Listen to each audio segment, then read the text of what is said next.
Над 10.000 деца бегалци биле жртви на детска проституција, трговија со деца, нелегално посвојување и злоупотреба на нивниот труд.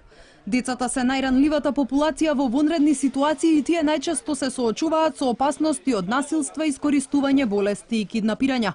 Посочија од првата детска амбасада Меѓеши на денешниот меѓународен ден на бегалците, додавајќи дека обврска на сите држави е да ги најдат исчезнатите деца и да ги вратат кај нивните родители.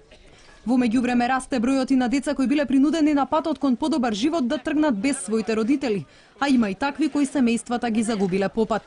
Сите тие според надлежните заслужуваат еднакви услови за живот како и нивните врсници. Овие деца кои што се без родители и родителска грижа, да им се помогне да се најдат родителите, старателите или блиските луѓе со цел да се чувствуваат безбедни, меѓутоа и доколку децата се наоѓаат на одредена територија и доколку нема начин како да се вратат на некое безбедно место, државата да им обезбеди право на образование како и безбеден дом. Децата мора да растат со своите родители, а семејствата на бегалците без разлика од кои причини биле разделени треба да се обединат. Од Канцеларијата на Народниот правобранител бараат измени на законот за азил, според кој секое лице кое ќе стекне право на азил да добие и право на обединување со семејството, и тоа право да не биде временски ограничено.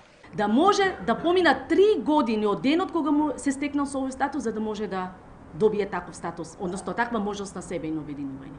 Што е спротивно, како што споменав, на Европската директива, која што наложува и јасно прецизира дека државата не смее да воведе вакво временско ограничување. Со прифаќањето на иницијативата, од Канцеларијата на омбудсманот велат дека ќе се усогласи македонското законодавство со европските директиви и меѓународното бегалско право, особено со Женевската конвенција за статусот на бегалците на Обединетите нации, чиј основен принцип е забрана за протерување или враќање.